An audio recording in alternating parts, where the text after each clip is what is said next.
después coméis o bebéis o hacéis otra cosa, hacedlo todo para la gloria de Dios. Vamos a orar. Dios y Padre, en esta mañana te agradezco la oportunidad que me das de ser portador de tu palabra. Permíteme ser un instrumento de edificación para la iglesia Getsemaní y para aquellas personas que están conectadas a través de Facebook y para las personas que están aquí presentes. En nombre de Jesús te lo pongo en tus manos. Amén. Pueden tomar sus lugares, hermanos. La semana pasada tuve complicaciones con la garganta. A la mitad del sermón me empezó a carraspear, muy feo la garganta. Por eso me permito en estos momentos quitarme el cubrebocas. Solamente es en este momento de la predicación. No hay personas a menos de 2 metros de distancia. Creo que estamos en suficiente sana distancia. Y pues tenemos la protección del micrófono y la protección del cubrebocas. Se complica bastante la emisión de la voz. Por eso me permito quitármelo. Y ahora bien, hermanos, hoy es 31 de octubre 2021. Y es muy importante esta fecha porque un día como hoy, de 1517, es decir, hace 504 años, un monje agustino salió de su casa y se dirigió a clavar en la puerta de la abadía de Wittenberg una serie de ideas, 95 ideas que estuvo pensando, analizando y revisando a la luz de la Sagrada Escritura acerca de lo que, de acuerdo a su conocimiento, a su experiencia en ese momento, estaba haciendo mal la iglesia. Su objetivo de este personaje, Martín Lutero, no era causar una división de la iglesia a la cual él pertenecía. El objetivo de este monje era principalmente mejorar o recuperar lo que con el tiempo se había perdido. Sin embargo, esa acción no fue del todo entendida así, ni por las autoridades eclesiásticas de su tiempo, ni por las autoridades políticas. Sí, también hubo mucha influencia política que se tomó de este movimiento para hacer modificaciones en ese ámbito, e incluso por el pueblo. El acceso a la imprenta permitió reproducir esas 95 ideas y el pueblo se empezó a enterar de lo que se estaba haciendo mal en la iglesia. Así se inicia un movimiento religioso en el que vamos a conocerla como la Reforma Protestante. 1517 se empieza a expandir estas ideas de la Reforma hasta que llega a todo el mundo. Llega a nuestro país unos años después, 1872, es decir, bastantes años después. Y esas ideas protestantes surgidas en la Reforma llegan al centro de Coyoacán a principios del siglo XX, 1909 más o menos. Llega aquí a unas cuadras y en 1949 llega a este lugar en específico una iglesia protestante, surgida desde aquel movimiento. Y durante este mes en la iglesia Getsemaní, tanto cuando estábamos en línea como los cultos que hemos estado aquí presenciales, hemos estado revisando 5 grandes ideas centrales que surgieron de ese movimiento de la Reforma. Las iglesias protestantes toman esos 5 puntos de manera general. El primero de ellos, solo la Escritura. El segundo, solo Cristo. Tercero, solo la gracia. Cuarto, solo la fe. Y quinto, que vimos la semana pasada, solo a Dios la gloria. Pero de este movimiento de la Reforma Protestante hay una realidad también, hermanos. No solamente surgió una iglesia, el acceso que la gente tuvo a la Sagrada Escritura y la posibilidad que ahora el pueblo tiene de una interpretación, de acercarse a la Sagrada Escritura y buscar la interpretación iluminados por el Espíritu Santo, eso ha permitido que surjan varias interpretaciones en las iglesias protestantes. Hay ideas en la iglesia protestante únicas que nos permiten estar unidos, como los 5 puntos que hemos visto en las semanas anteriores. Pero hay pasajes en la Sagrada Escritura, hay ideas cuya interpretación, dado que estamos revisando la Sagrada Escritura, que fue escrita hace ya más de 2000 años, algunos de sus textos, y otros de ellos tienen una antigüedad de 3500 años aproximadamente.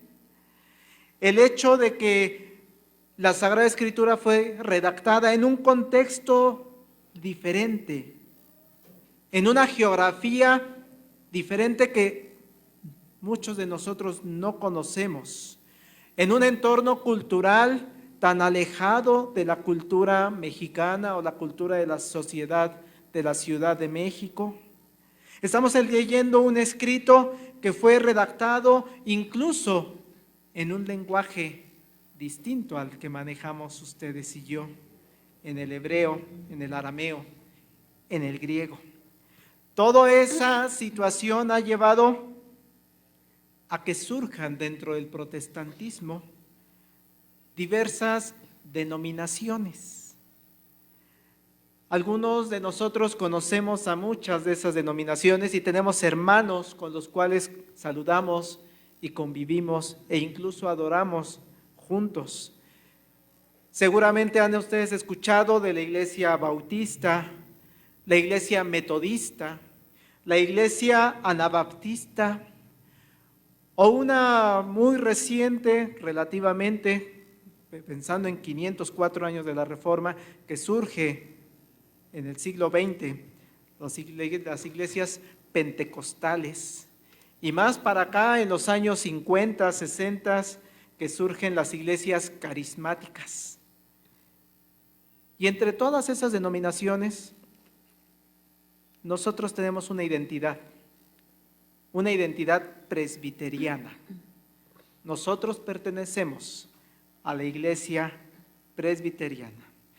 Todo esto ha surgido por la búsqueda de encontrar la forma en que debe ser una iglesia de acuerdo a lo que dice la Sagrada Escritura, no impuesto por la jerarquía, por un grupo selecto de personas, sino el acceso a la Escritura ha llevado a que la gente trate de regresar, como le hizo aquel monje Martín Lutero, a la iglesia primitiva.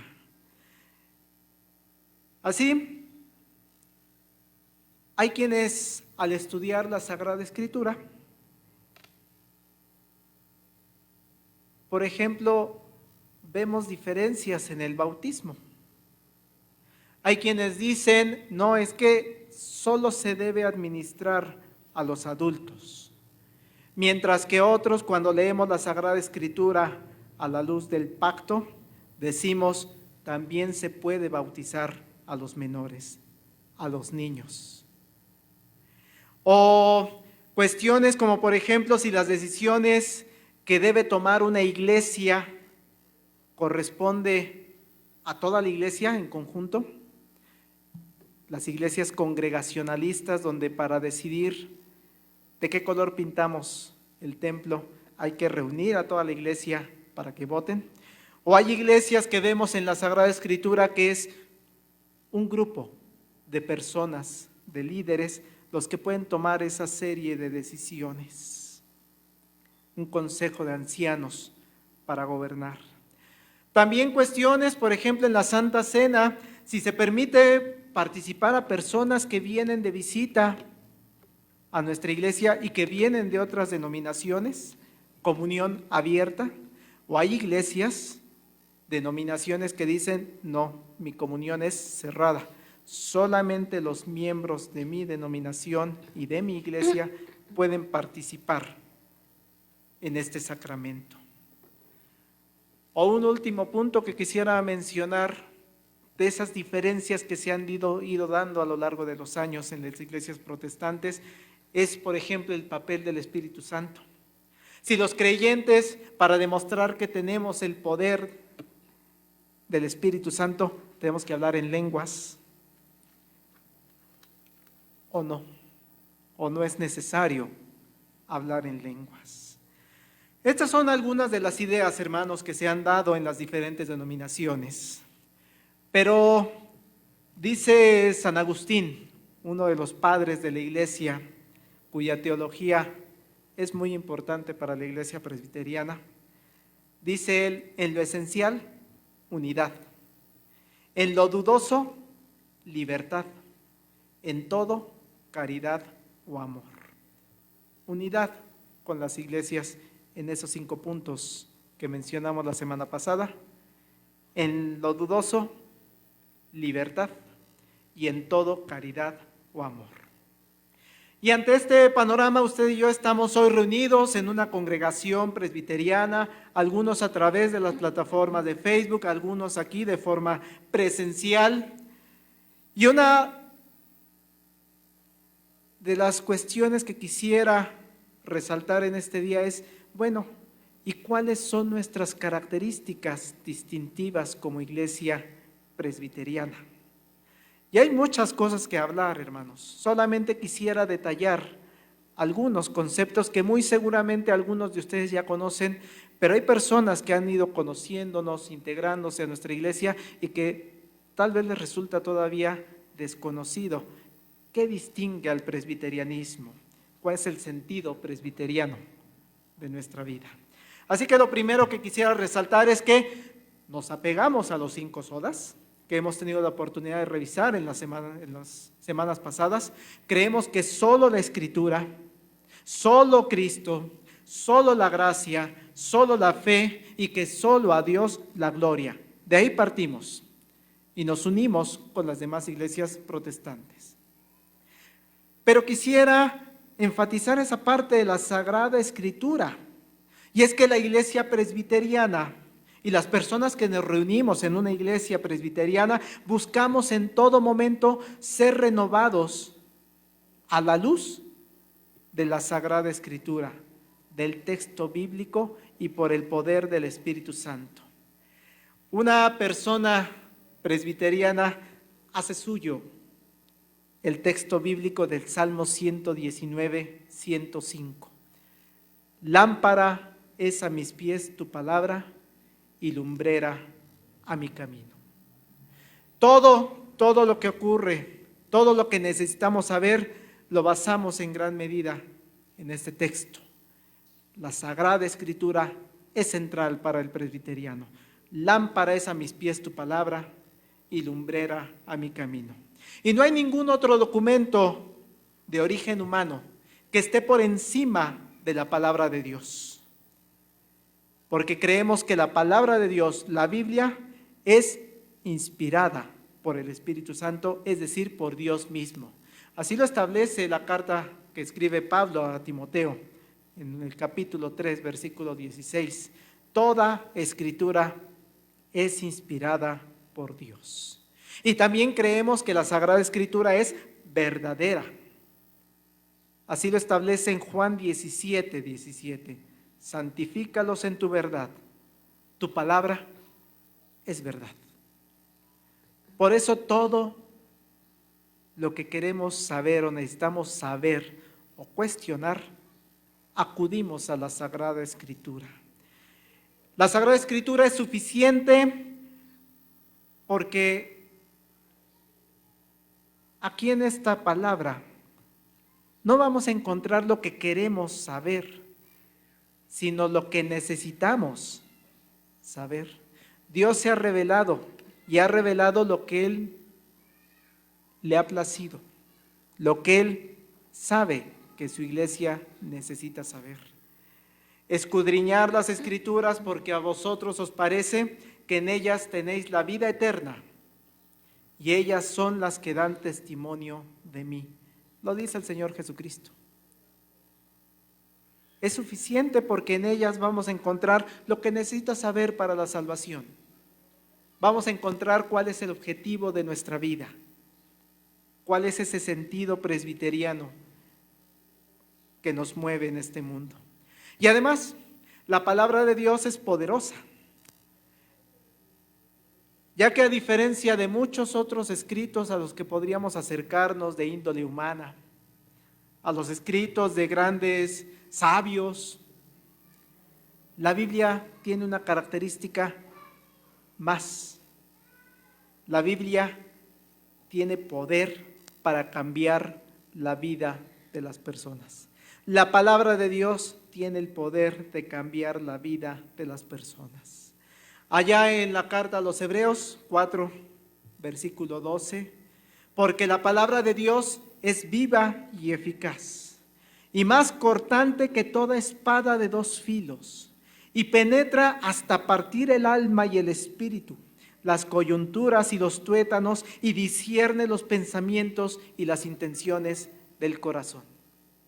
Ningún otro libro tiene el poder, la capacidad de hacer esto. Partir el alma de una persona, partir el espíritu, discernir los pensamientos y las intenciones del corazón. Todo dentro de un plan de Dios para esa persona. Así que basados en esta idea central, hermanos, es que como comunidad presbiteriana, nuestra regla de fe, nuestra regla de doctrina es la Biblia. Sin embargo, a lo largo de los años ha sido necesario ir conociendo qué es lo que dice la Sagrada Escritura, analizando, revisando y llegando a conclusiones de qué es lo que se dice ahí para usted y para mí. Es por ello que a lo largo de los años también se han generado una serie de escritos que son importantes para la iglesia presbiteriana. Escritos como, por ejemplo, confesiones, credos, catecismos. Oiga, hermano, pero es que eso no es la Biblia. Sí, estoy totalmente de acuerdo, pero están basados en la Sagrada Escritura. La iglesia presbiteriana es una iglesia confesional. Es decir, tenemos una serie de símbolos doctrinales donde encontramos qué es lo que nosotros creemos como comunidad. ¿Basados en qué? En la misma Sagrada Escritura. Cuando vemos allá en el libro de Hechos, capítulo 15, hay un debate acerca de una cuestión que está ocurriendo en la iglesia sobre uno de los puntos centrales del judaísmo, la circuncisión. Y en aquel capítulo, cuando lo leemos, lo revisamos, se lee cómo es que se convoca un concilio de los apóstoles y los ancianos, personas con reconocida experiencia y conocimiento de la Escritura de ese momento. Y ahí los apóstoles, los ancianos, discuten el tema acerca de la circuncisión y llegan a una conclusión sobre ese tema. Lo escriben y se lo llevan a los creyentes. Así, a lo largo de los años, con la misma libertad que tenemos ahora de leer la Biblia y de buscar la interpretación, es la que se han buscado introducir ideas que deben ser revisadas a la luz de la Biblia, y la iglesia presbiteriana somos una iglesia en donde se han generado documentos emanados de concilios, de reunión de personas que conocen la Sagrada Escritura, donde se analiza a la luz de la misma Escritura cuál es la posición doctrinal que se debe tener para fortaleza de la fe de los creyentes. Así nosotros como iglesia presbiteriana tenemos credos. Nos apegamos al credo de Nicea, que tal vez para los que nacimos en la iglesia protestante nos es de repente desconocido, pero si lo buscamos en el himnario, en las primeras hojas, viene el credo niceno. Pero las personas que vienen de iglesia católica es el que se saben, porque es el que se repite en las misas. El credo niceno, cuando lo revisamos punto por punto, coincidimos en todo lo que se establece ahí. Aquí en la iglesia protestante presbiteriana, cuando viene el pastor oficiante y nos pide que recitemos, que repitamos el credo, repetimos el credo de los apóstoles. También nos apegamos a esos documentos porque son escritos por allá del año 300 después de Cristo. Son muy, muy antiguos, antes de la separación con la iglesia católica. Pero no solamente hay esos credos, está el credo de Calcedonia y el credo de Atanasio, que también cuando los revisamos nos apegamos a lo que ahí dice, porque lo que dicen esos credos está basado en la Sagrada Escritura. También tenemos confesiones. La más famosa en la iglesia presbiteriana y con la que muchos de nosotros crecimos es la Confesión de Fe de Westminster.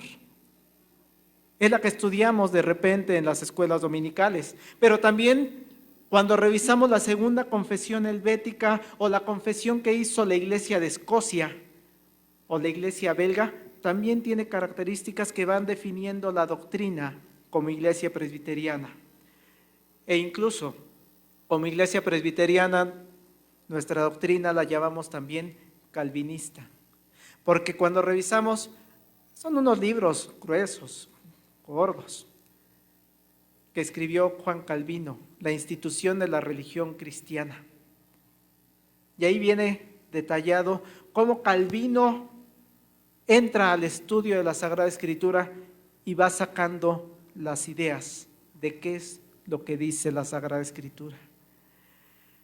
Aparte de estos libros, como iglesia presbiteriana tenemos los catecismos. Que los catecismos lo que buscan básicamente es hacer pregunta y respuesta de una forma didáctica.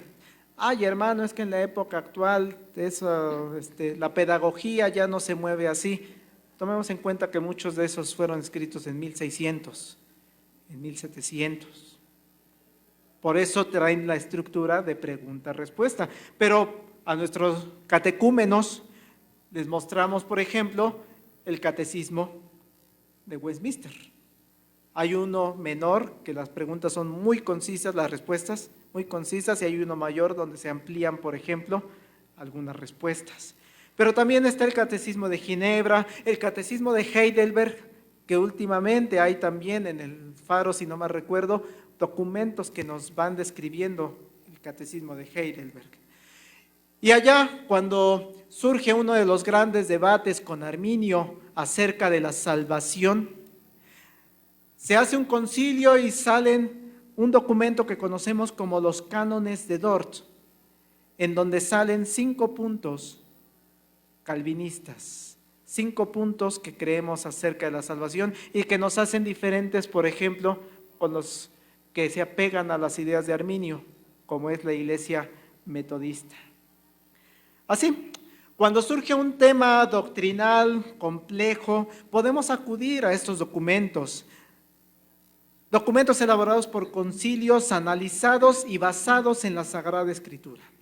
Ser presbiteriano es ser una iglesia confesional, que tiene toda una serie de documentos en los cuales basamos lo que creemos. Pero ser presbiteriano, hermanos, también es ser un creyente con una eclesiología característica. ¿Y qué es esa palabra eclesiología? Tiene que ver con iglesia, lo que entendemos como iglesia y lo que hace la iglesia. Somos una iglesia, hermanos, basadas en una idea que atraviesa toda la Sagrada Escritura, que se llama pacto. El pacto es un acuerdo formal entre 2 o más personas que establece y define los límites de la relación y establece responsabilidades entre esas dos personas. Dios hizo un pacto con su pueblo. Dios toma la iniciativa de relacionarse con el ser humano y lo va haciendo a través de pactos. E incluso la relación con Jesucristo es ese nuevo pacto. Por medio de estos pactos Dios comunica lo que espera de su pueblo. Por medio de estos pactos le ofrece y le promete bendición. Y también a través del pacto Dios trata con su pueblo a través de representantes. Un ejemplo es cuando establece el pacto con Noé. Más adelante establece un pacto con Abraham. Más adelante establece el pacto con David. Dice la Sagrada Escritura que al final de cuentas estos pactos, esta relación, pues no es de un igual a igual. Es una relación de Dios, soberano, todopoderoso, creador del cielo y la tierra, y el ser humano. Por eso el que establece el lineamiento en este pacto es Dios mismo. Dios sabe que el ser humano es endeble y que muy probablemente romperá ese pacto. Por eso Dios actúa a través de ese pacto, poniéndose Él mismo como garantía de cumplimiento, como garantía de eternidad. Jeremías 31, el profeta Jeremías capítulo 31, versículo 31 al 33, dice así: He aquí que vienen días, dice Jehová, en los cuales haré nuevo pacto con la casa de Israel y con la casa de Judá. No como el pacto que hice con sus padres el día que tomé su mano para sacarlos de la tierra de Egipto, porque ellos invalidaron mi pacto, aunque fui yo marido para ellos, dice Jehová. Pero este es el pacto que haré con la casa de Israel después de aquellos días, dice Jehová. Daré mi ley en su mente, la escribiré en su corazón. Yo seré a ellos por Dios y ellos me serán por pueblo. Es un pacto que incluye a la iglesia, a ese pueblo injertado en el pueblo original de Dios. Daré mi ley en su mente, la escribiré en su corazón.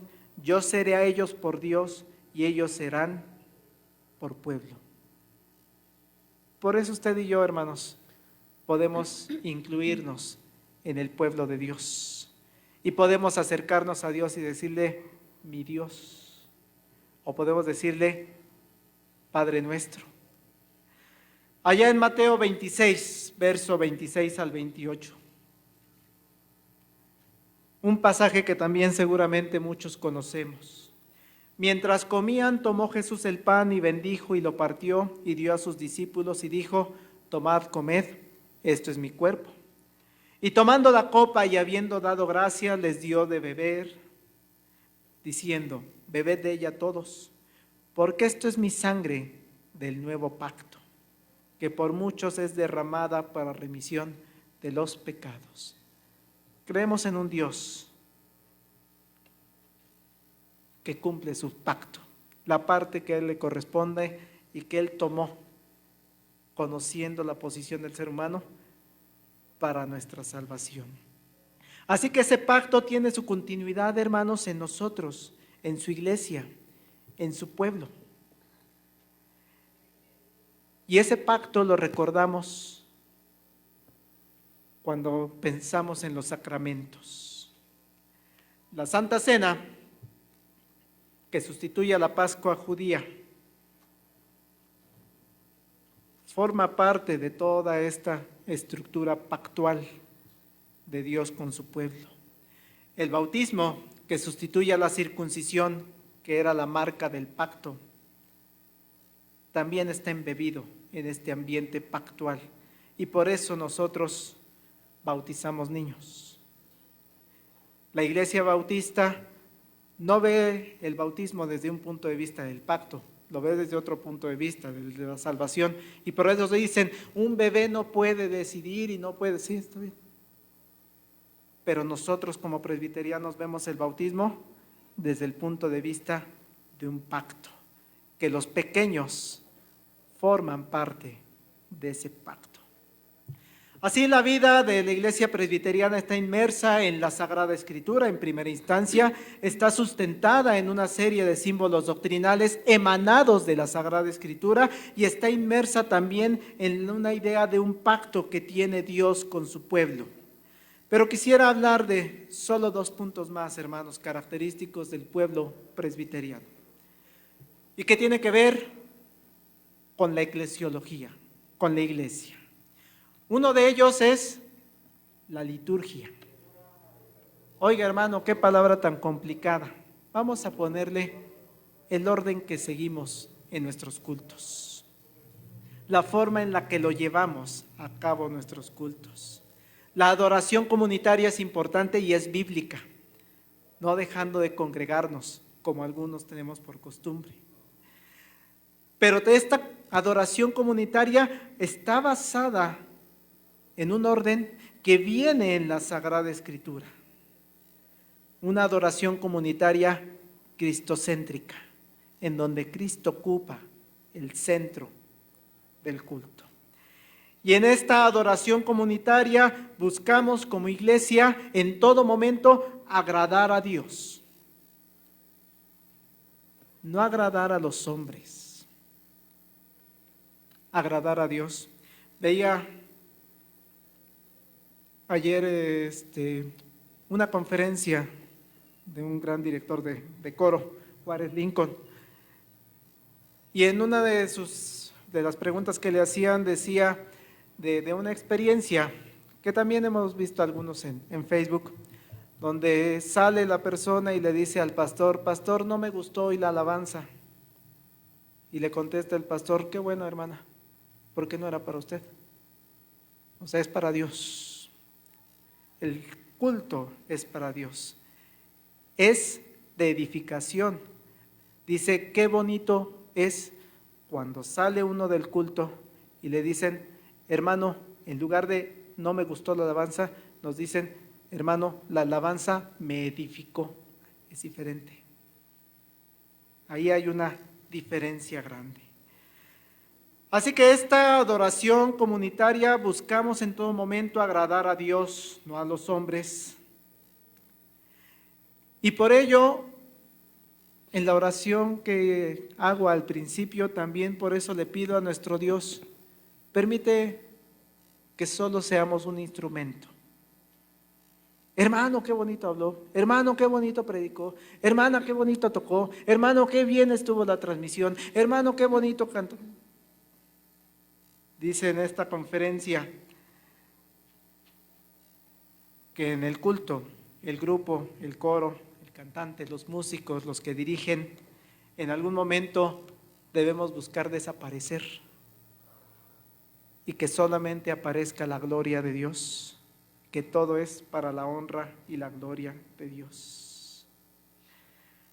Cuando una persona entra a nuestro culto de adoración, a quien debe ver es a un grupo de personas elegidas por Dios para salvación, que le damos honra y gloria a Él. En lo personal también me gusta mucho el libro de Apocalipsis. Sí, es el libro donde tantas historias se han basado y que incluso películas de zombies aparecen, ¿no? Del Apocalipsis Now y cosas por el estilo. Cuando uno lo lee con detenimiento, se encuentra con verdaderas joyas de adoración. Los invito a que vean Apocalipsis capítulo 5, versículos 11 al 14. Apocalipsis 5, versículos 11 al 14. Vayan viendo con su vista, hermanos. Y miré y oí la voz de muchos ángeles alrededor del trono y de los seres vivientes y de los ancianos. y su número era millones de millones, que decían a gran voz: el Cordero que fue inmolado es digno de tomar el poder, las riquezas, la sabiduría, la fortaleza, la honra, la gloria y la alabanza. Y a todo lo creado que está en el cielo y sobre la tierra y debajo de la tierra y en el mar, y a todas las cosas que en ellos hay, oí decir: al que está sentado en el trono y al Cordero, sea la alabanza, la honra, la gloria y el poder por los siglos de los siglos. Los 4 seres vivientes decían: amén. Y los 24 ancianos se postraron sobre sus rostros y adoraron al que vive por los siglos de los siglos. La adoración, hermanos, en nuestro culto debe enfocarse a esto, a que toda la comunidad le digamos a nuestro Dios que Él es digno de tomar poder, riqueza, sabiduría, fortaleza, honra, gloria, alabanza. Así el culto que ofrecemos a Dios nos lleva a un diálogo con Él. Hablamos con Dios en este culto, hermanos. De ahí la importancia de cada uno de los puntos que vamos desarrollando y de procurar estar en todo el culto. Porque desde el principio Él nos saluda. Por eso ponemos en nuestro orden: saludo a la iglesia. Dios nos está saludando porque Él es el que nos está invitando. En nuestro culto nos llama a adorarle. Escogemos una lectura bíblica en donde Dios nos dice: vengan, adoren. Y nosotros participamos también en este culto porque le pedimos perdón a Dios por nuestros pecados. No podríamos acercarnos a Él porque tenemos pecado, pero a través de la sangre de Jesucristo nos perdona de todos pecados. Por eso leemos la seguridad del perdón y entonces nos acercamos a Dios y le alabamos. Si se han fijado, hermanos, estamos tratando de recuperar un poquito de lo que había antes de la pandemia, a 3 cantos, 3 himnos de alabanza. En los cultos en línea teníamos 2, lo platicaba con mi hermana Olivia, estamos metiendo un tercer canto de alabanza a nuestro Dios.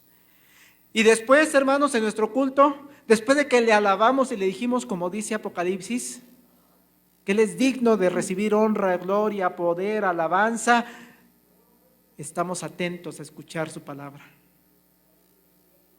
Le pedimos al ministro, en ocasiones es cuando hay grupo coral, grupo de alabanza, nos está hablando, estamos atentos para responderle a lo que Él nos está enseñando. Después de que escuchamos el mensaje, le cantamos a nuestro Dios nuevamente y lo que nos lleva es el deseo de darle la ofrenda, aquello que preparé de corazón, se le entrego a mi Dios. Y terminamos el culto en comunión, en comunidad. La parte de los avisos, ¿qué más podemos hacer como iglesia? Los martes, los miércoles, los viernes, tenemos estas actividades, los saludos, y Dios nos despide con una bendición. El sentido presbiteriano de la vida nos lleva, hermanos, a anhelar participar en la adoración a Dios, a anhelar participar en el culto a Dios desde el principio hasta el fin. Y el último punto, hermanos, que quisiera resaltar en esta mañana. Los presbiterianos anhelamos servir a Dios con toda nuestra vida, con todo nuestro ser. Si pues coméis o bebéis o hacéis otra cosa, hacedlo todo para la gloria de Dios. La palabra presbítero es una palabra griega que significa anciano.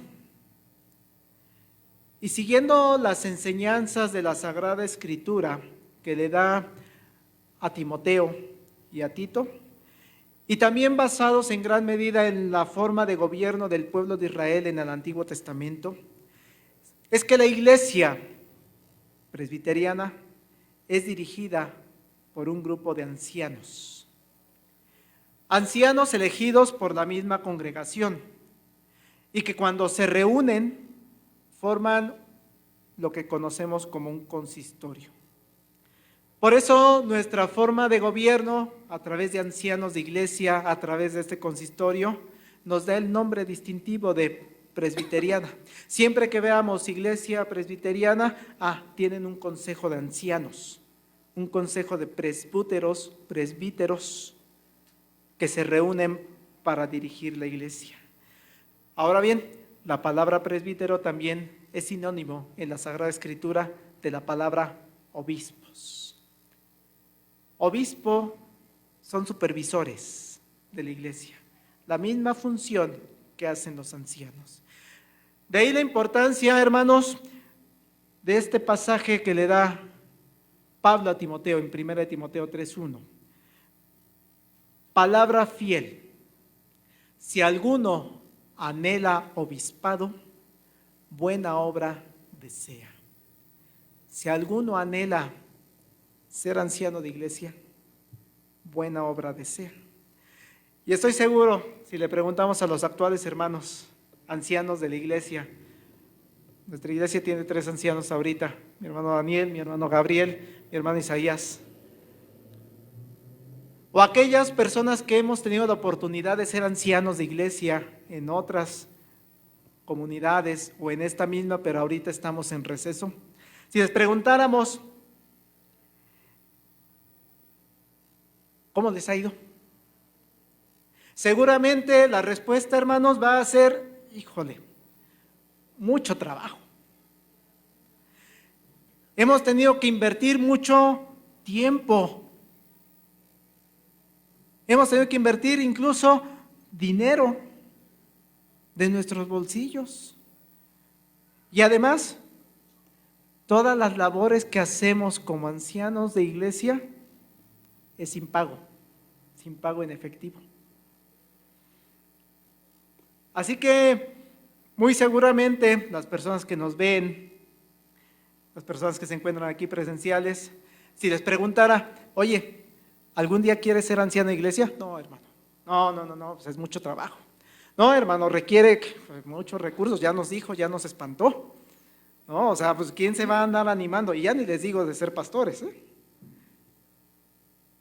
Se triplica el trabajo. Muchos años Dios me permitió ser anciano de iglesia y ahora en estos 7, 8 meses de pastorado el trabajo se duplica, se triplica. Pero Dios le dice a la iglesia a través del apóstol Pablo: si alguno anhela obispado, y esa palabra anhelar es que lo quieres, que lo deseas, que vas a buscar todo lo que esté en tus manos para lograrlo. Si alguno anhela obispado, buena cosa desea. Hermanos, ser servidor de Dios es un anhelo que debe estar en la vida de todo creyente. En este caso nos está diciendo del obispado, del ancianato, pero permitiéndonos hacer la referencia con el cambio de palabra: si alguno anhela diaconado, buena obra desea, porque desea servir a nuestro Dios. Y la iglesia presbiteriana tiene un grupo de diáconos que sirven a Dios, que trabajan por Él, y que sí requiere tiempo, esfuerzo, recursos, pero está en su anhelo ser diáconos.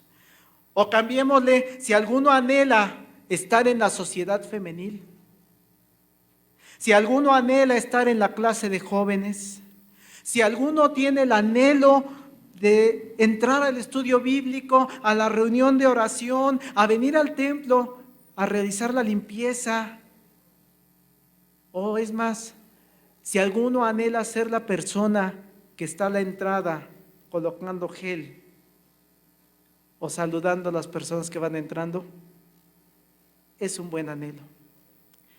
El creyente presbiteriano, hermanos, dedica su vida a servir a Dios y a su iglesia, porque busca ser como Cristo, no para ser servido, sino para servir. Así lo dijo Cristo. Concluyo, hermanos. Hoy hace 504 años, Lutero inició, guiado por Dios, un cambio en la iglesia de Cristo. Un regreso a la iglesia bíblica. Hoy, ustedes y yo pertenecemos o nos reunimos en una iglesia surgida de ese movimiento y con nombre de una iglesia presbiteriana. Es así que Dios nos da una identidad y nos da un sentido a nuestra vida. El sentido presbiteriano de nuestra vida entonces está totalmente basado en la Sagrada Escritura, en la cual también se basan nuestros símbolos doctrinales. El sentido presbiteriano de la vida de ustedes y de mí se basa en un pacto que es eterno y que recordamos en los sacramentos, el bautismo, la Santa Cena, los dos únicos sacramentos que reconocemos como iglesia protestante.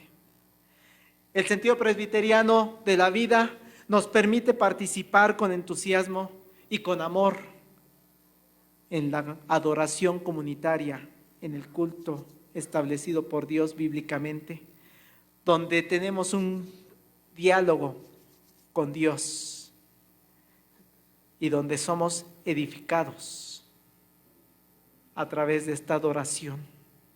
El sentido presbiteriano de la vida le está llamando a usted, le llama a los hermanos ancianos de iglesia, a los diáconos, a los jóvenes, a los adultos, a las personas adultas mayores, nos llama a ser servidores de Él, a anhelar servir a Cristo y a su iglesia, no para ser servidos, sino para servir.